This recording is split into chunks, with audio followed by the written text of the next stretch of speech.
Hello, everyone, and welcome back to the Cannabis Events Talk Show, hosted by eventhi. And I'm your host, Adelia Carrillo. So, the Cannabis Events Talk Show covers all about cannabis events, experiences, and tourism. We keep you updated on all the hottest topics, news trends, interviews with special guests, and so much more. Now, for those that are new here, we are streaming live on Facebook, Twitter, LinkedIn, and YouTube.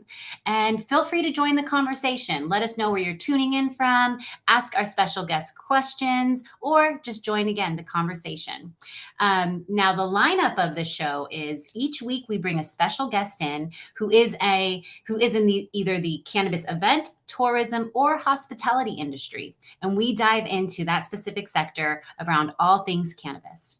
Now, we'll bring in our special guest, and then we also cover one news article around those specific topics as well. And then I'll end the show with specific updates and our favorite event of the week.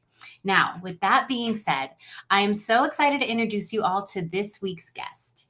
George is an award-winning cannabis media executive and event producer with over 30 years of experience launching, building, and leading business media companies and publications. He is the co-founder and CEO of Jage Media, a business-to-business company that produces distinctive events and focused content to accelerate the growth and profitability of cannabis brands and retailers, as well as their affiliated CPG trade event, MJ Unpacked, which is designed to both drive cannabis commerce and integrate access to capital. Now, MJ Unpacked brings together brands from nearly every legal market in the United States, medical and recreational.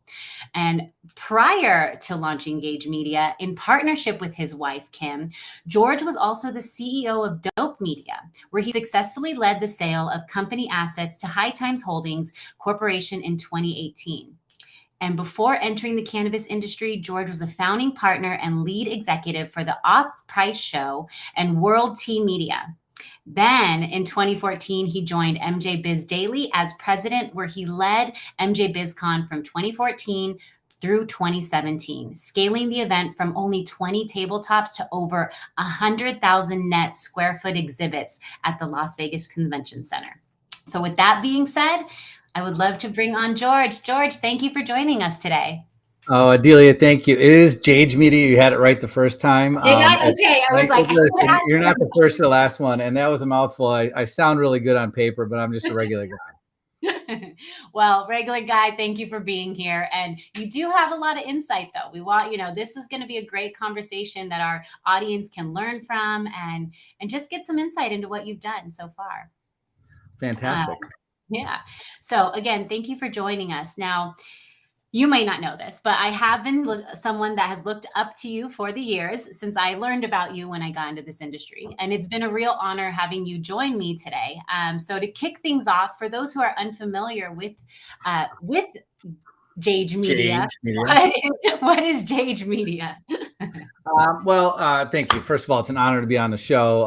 And thank you very, very much for the kind words. Jage Media is really just our corporate name. As you mentioned earlier, I founded the company with my wife, Kim. She ran World Tea Media with me as well. So it's generally a good practice not to name your company or corporate entity anything that has to do with weed or cannabis. It just complicates your ability to get banking or merchant services and everything else. But it's really more about who we are and what we're trying to do than it is about our company name. Jage Media really is, we launched MJ Unpacked. That's really kind of our flagship brand as an event that we see as the end game for this industry. This is a consumer packaged goods industry. Having built MJ BizCon up and seeing that all the shows in the industry were supply side shows on a national level, that's not really helping what we consider the vanguard of our industry, right? It's the brands and the retailers that have this intersection, of bringing a product to market, creating a safe and educational retail experience, and winning and losing the consumers every day. And that segment of the market's, relatively grossly underserved, from an event standpoint. And events are so important. I know we're going to get to that in a little bit, but so as Jage Media, we are an integrated business to business media company for the cannabis industry, specifically focused on the CPG side of the industry with our event MJ Unpacked and our publication MJ Brand Insights that's been renamed as MJBI recently. Nice. Yeah, I just learned about MJBI, so that'll be interesting to dive in. I have a media background, so all of that stuff I geek out about. So looking forward to that. Now, you previously were, as you mentioned, the CEO of Dope Media, and prior to that, the president of MJ BizCon. Now, building two businesses, both from an event and publication perspective for the cannabis industry. With that experience, why do you feel events are pivotal for this plant and the industry as a whole? Sure. MJ Unpacked and MJBI, it's integrated media where we have a content platform, and our events at MJ Biz, we had MJ Biz Magazine, MJ Biz Daily, MJ BizCon. And at Dope, we had a number of events that they had built prior to me coming in there, and the magazine kind of being their flagship. So I think on all of those companies, and even going back to World Tea and Off Price, having a content platform where you can create engagement with your audience between events is really critical. It's an opportunity to provide something of value to the market, that you can capture some eyeballs, you can capture some email addresses. So if the content is matched up with who your target audience is, you can acquire those attendees or those exhibitors for your show. But going to events, it's really, we do business with people, and we're social animals at the end of the day, and it's this is such a fast-paced industry. There's some people that maybe have some questionable ethical practices in our industry. I'm not saying that as a blanket statement, but you need to be able to sit down with somebody and kind of have a face-to-face conversation with them, read their body language, make sure that it's somebody you trust, because that's really foundational to building a business relationship. So on the people side of it, that's really important. And on the product side of it, this is a very tactile product. You want to be able to, see, touch, taste, and smell it, and quite frankly, smoke it. And, to really experience, what is the brand promise of that consumer packaged good. Yeah.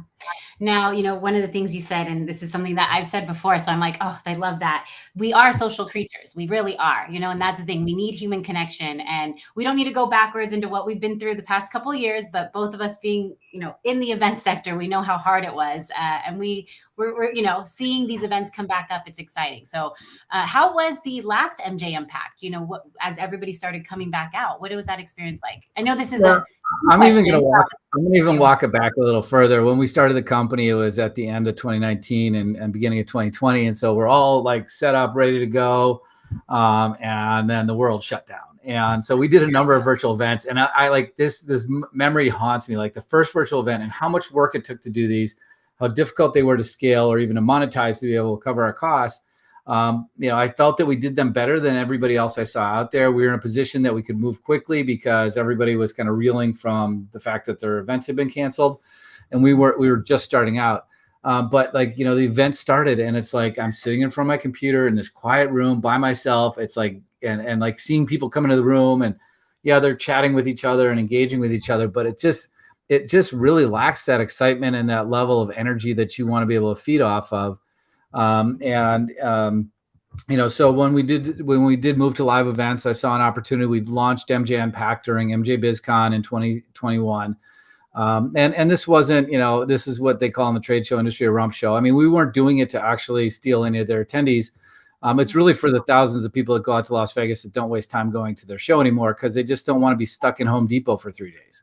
Or be sitting on the dirty carpet in the Las Vegas Convention Center lobby, trying to have a business meeting. Like, it's really inefficient. And, we spent a lot of time during the pandemic really being able to kind of understand, the need set of the market, talking to our customers.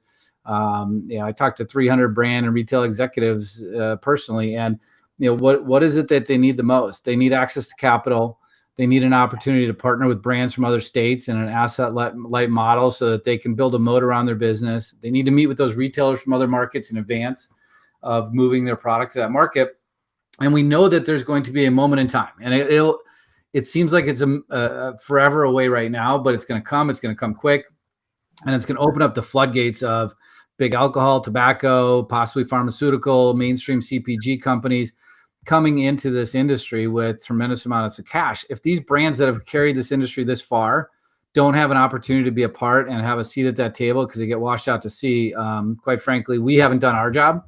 As MJ Unpacked, that's who we're fighting for. We're fighting for the independent operators and the retailers and the brands, because we want that innovation and we want that thought leadership to own this industry in 5, 10, 20 years when it's a multi, 100 plus, 200 plus $100+ billion industry.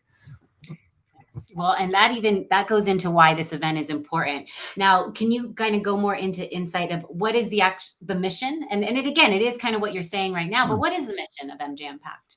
It really is, to be of service. The goal is the very simple business plan is that we want to manifest, own, and steward responsibly the largest trade show in this industry, which is going to be brand and retail focused. Manifesting it because it already exists in the future. We know that that's the end game for this industry, just like it is for the natural products, consumer electronics, or every other, consumer packaged goods industry. We want to steward it responsibly. I feel that a lot of the events out there, have kind of lost perspective on what an event should be as far as hospitality goes.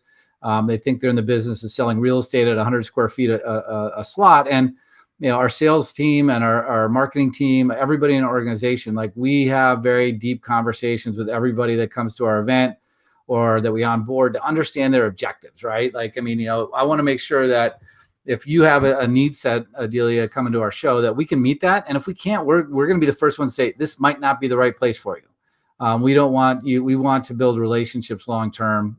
We want to build a community. We want to build a family, and a village, so to speak. Right. And that takes a lot of work. So from a mission standpoint, though, there's a couple of things that I want to touch on. We are a platform. We are, again, have an opportunity to be of service to the industry. And first and foremost, our success is going to be dependent on the success of our customers. But we also get to be influential on making the change that we want to see in the industry. And one most notable thing that, and I hear this all the time from people that have gone to some other conferences and just say that the lack of diversity is abhorrent. We have a very strong partnership with Minorities for Medical Marijuana. And our academy, we actually go out and raise the social impact scholarship money for them to participate in our show, cover travel costs. We will have more BIPOC-owned businesses on our show floor than anybody in the entire industry. And so we get to actually affect the change that we all want to talk about. We're not going to do a session on DEI and talk about there's a problem anymore. That's not the solution. We need to put the rubber to the road. We make sure that those businesses have an opportunity to pitch to investors and partner with other brands. Well, let's dive into the event a little bit more. Like you're saying, it's not a traditional just selling real estate at this event. You have created a real experiential, impactful event. What can people expect when attending? Well, we going back to the event design, like we just spent time thinking about all the things that suck at events and took them away from ours. So we do mail badges for people that want to sign up early so they don't have to wait in line. But we also kind of, we looked at the idea of a brand, say from Washington, where I'm based, coming to Las Vegas, a foreign market, to display their products. If they had to spend $5,000 or $6,000 on a booth, or even $7,000, I think some shows are charging now, and then have to spend another 10 to 15 to build that booth out and be lost in a sea of everything, it's just a terrible investment. So we offer brands an opportunity to display through our showcases. It's an untethered booth experience, so they can move around the event. They don't have to be stuck in a booth. It's all, QR enabled, and there's a very robust platform behind it for them to schedule meetings, direct message attendees, a lot of cool stuff. But we also set up a lot of soft seating throughout the event because, again, it's not walking down that Home Depot and like, getting somebody to scan your badge. It's about sitting down with somebody. So we want to create those opportunities for people to find a quiet corner and sit down. So like our lounge area is designed like a business hotel. We've got a bar, we've got 16-person foosball table. We got a DJ playing in there. We have them, we want people to experience stuff they wouldn't normally do. We have a mechanical bull on our show floor this year. So if you want to ride the mechanical bull, thanks to Rootworks, one of our partners, that you can get a cowboy hat if you can last 8 seconds. We also have our signature gong that's at the MJ Unpacked show. So when people close the deal, they can bang the gong.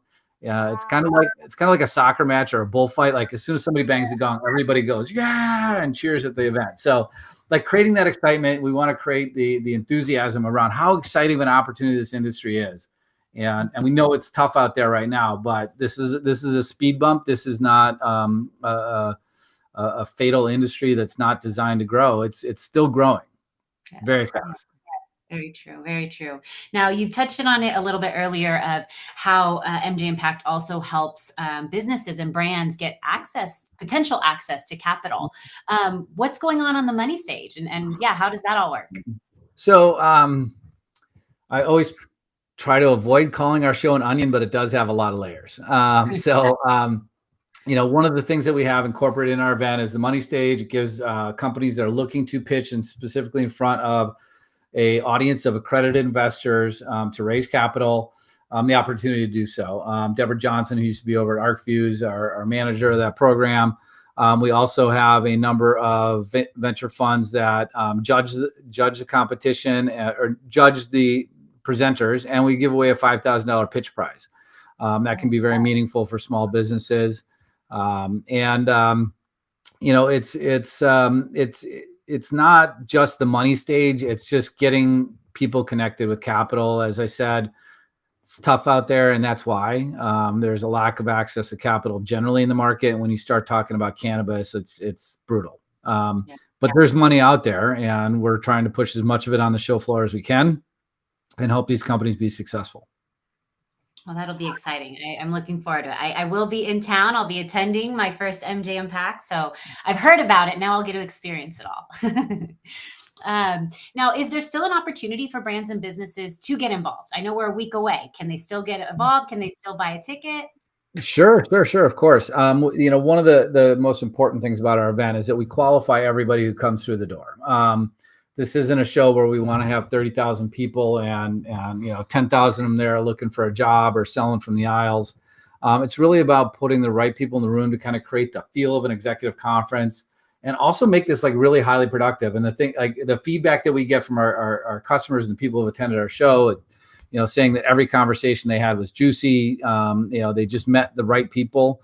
And this kind of goes back to that fundamental, kind of building an event is like, peer-to-peer learning is the highest form of adoption and learning in most cases. So being in the room with people that do what you do, that are having the same problems you're having and learning about what are the solutions that they're coming up with is going to help us all move forward. But yes, www.mjunpacked.com. You can register to attend. It's for CPG brands and retail executives with the title of manager or higher or accredited investors actively investing in the space. If somebody's an investment bank and has an opportunity to bring capital to the event, we're going to let them in as an investor. And the same thing with, as far as CPG brands go, that if somebody's growing flower and they're a cultivator and they're slapping their label on a jar and putting their butt in it, that's a CPG brand, right? So it's really focused on the front end vanguard licensed operators in our industry. I love that. Now, we dove into, all the amazing things and the experience of MJ Impact. Now let's go into a little bit of insight that, you can share about just overall with the events. What is your best piece of advice that you would share with other event organizers out there that are looking to host an event in the cannabis industry? Don't do it. No, I'm just kidding. Listen, you need to understand where you fit in the supply chain. Events are really designed to connect the buyer to a seller, right? And so we've got a couple of different transactions that happen at our event. Both the brands and the retailers are trying to sell the idea of investing in their company to the investors who are buyers. Brands are obviously looking to engage with other brands as a buyer-seller type of exchange, and also with retailers as kind of that buyer-seller exchange. The MSOs that are coming to our show, view this as a very target-rich environment. Some companies and people out there might want to raise their hand and say, buy me for a bunch of money because I'm exhausted. And so, there's opportunities for acquisitions and connecting with those companies that are starting to roll up assets in the industry. And I think, being honest and transparent, I've seen it's been a while, but there was a couple of companies that came out and they're like, never done an event before in the industry, and like, we're going to have 10,000 people at this event. And they literally had more exhibitors than they had attendees. And it bothers me because they're misleading people and they're causing loss of that marketing dollar. They're devaluing events to some people. And so be very specific about what your expectations are, that you know what you're doing. Don't sell your stage. That just really insults people when you let a sponsor get up and speak because they paid you money, and then your audience is forced to listen to a 30 or 40-minute commercial. But it's have fun, right? How can you make your event fun? How can you blow people's hair back? How can you create something that they've never seen before?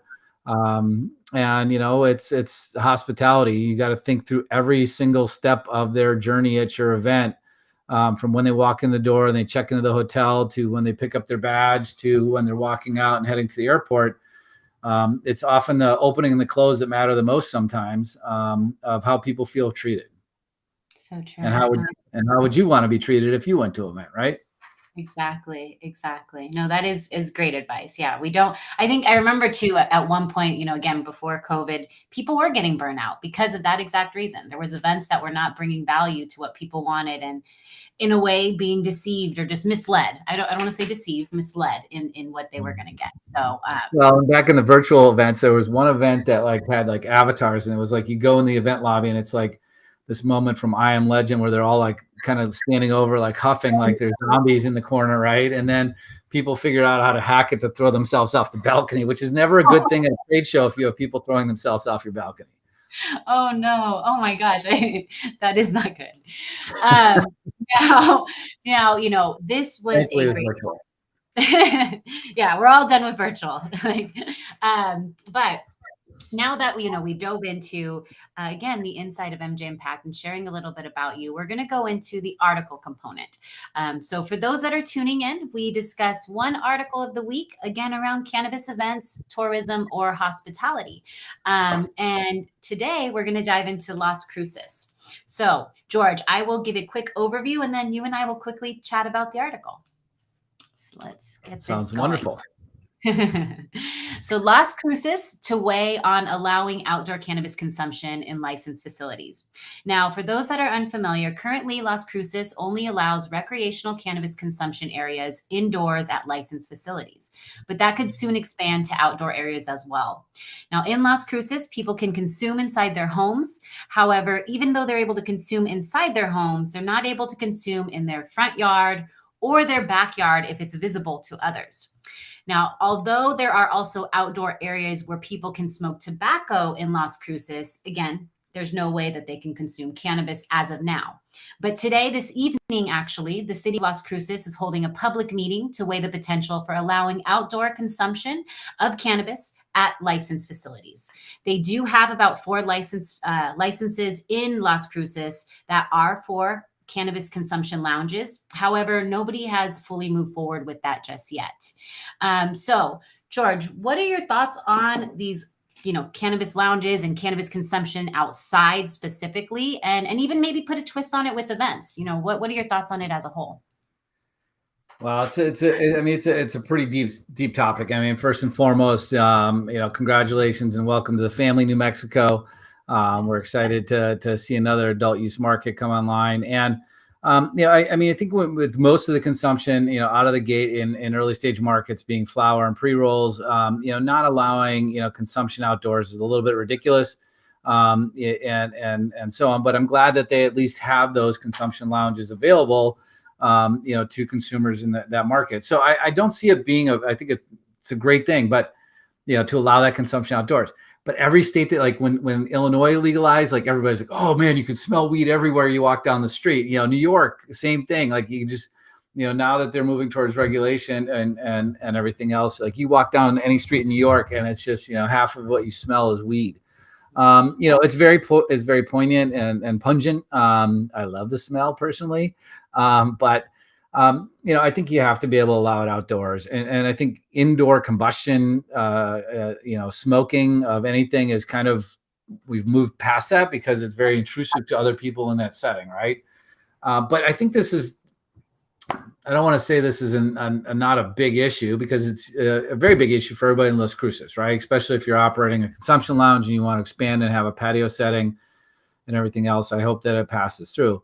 But really, I mean, with the emergence and all of these consumption lounges kind of coming around, like, I think, what is it going to look like? And I believe that we can, replace the intoxicant and alcohol and not have to change the social lubrication around drinking beverage as a recreational sport, right? And it's exciting to see, varying, brands, obviously and others that are coming out with product that are fantastic. They're de-alcoholized wines with added nano emulsified CB or THC to kind of mirror that intoxication profile of alcohol. You could have multiple instances when you go to a store. You get to not be hungover in the morning. You can probably fire half of your bouncers because nobody's going to be getting in a fight. I mean, how do you feel about it? I mean, where's home for you, Adela? So I agree. I think, with these lounges and with social consumption, there definitely needs to be, like you said, that outside component, but we also can look at, like you're saying, the drinks and the beverages. So there doesn't necessarily only need to be outside, but I look at it more a little deeper with the lounges. We don't need traditional lounges. We can really create different experiences with those. And two, allow events, these smaller intimate events to come and be able to host events in these spaces that are licensed to allow them to, again, be able to have a place to host events where people can consume as well. Sure. Dinner parties, weddings, bar mitzvahs, whatever, right? They want to incorporate cannabis with. I mean, I'm sure you've seen it all, but here at Event High, we've seen a variety. We've seen jazz and cannabis festivals. We've seen sushi and doobie. You learn how to roll a sushi roll and a joint. Cool. So I've seen the paint and puffs and things like that, right? Yeah. I think it's possible. There was a lady, Chef Stacy, that did a infused dinner here in Seattle when I was a dope. I mean, it was one of the best evenings I ever had, and it was just, again, using that nano emulsified stuff. She, incorporated the dosing into the sauces that she sauced the meals with. It was like a 3 or 4 course meal. Everybody could kind of pick their total milligrams.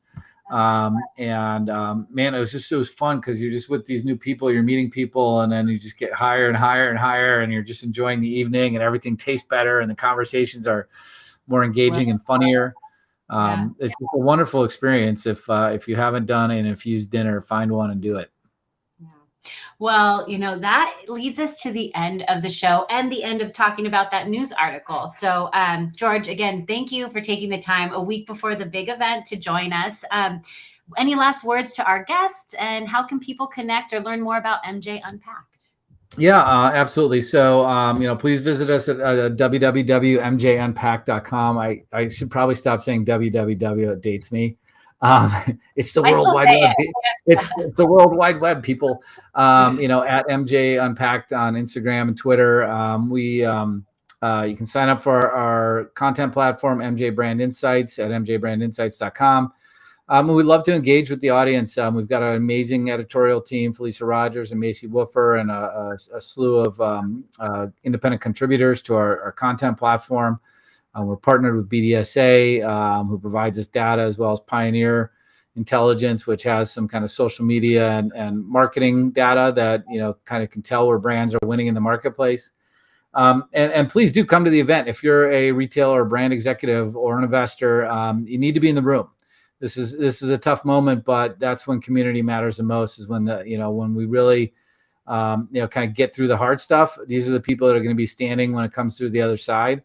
And these are the people that are going to be ready to take advantage of the market once we kind of ease up the capital And a personal message to Chuck Schumer and Cory Booker, would you please pass some form of safe banking in the next 90 days? Thank you. Yes. End of that. Yes. Thank you. Yeah. Yes. That's a great call to action. Well, again, thank you, George. And I look forward to experiencing my first MJ Unpacked next week. Can't wait to see you. Yes. Bye. And that is almost the end of the show, everyone. So just two quick announcements. Next week's guest is Samantha Sage of Kind Philanthropy, as we dive into philanthropy around cannabis events. And this week's event of the week is the SoCal Cannabis Career and Business Expo. The 2022 SoCal Cannabis Career and Business Expo is hosted by San Diego Cannabis Farmers Market and CannabisJobs.Solutions. They're going to have a job preparation area by 40 tons, a veterans row by Veterans Cannabis Group, and an expo info central by Cannabis Team. So if you want to learn more, go to eventhi.io, and you can find them again at the 2022 SoCal Cannabis Career and Business Expo. Now, with that being said, we look forward to seeing you all next Thursday for the Cannabis Events Talk Show. Stay safe, stay healthy, and stay high.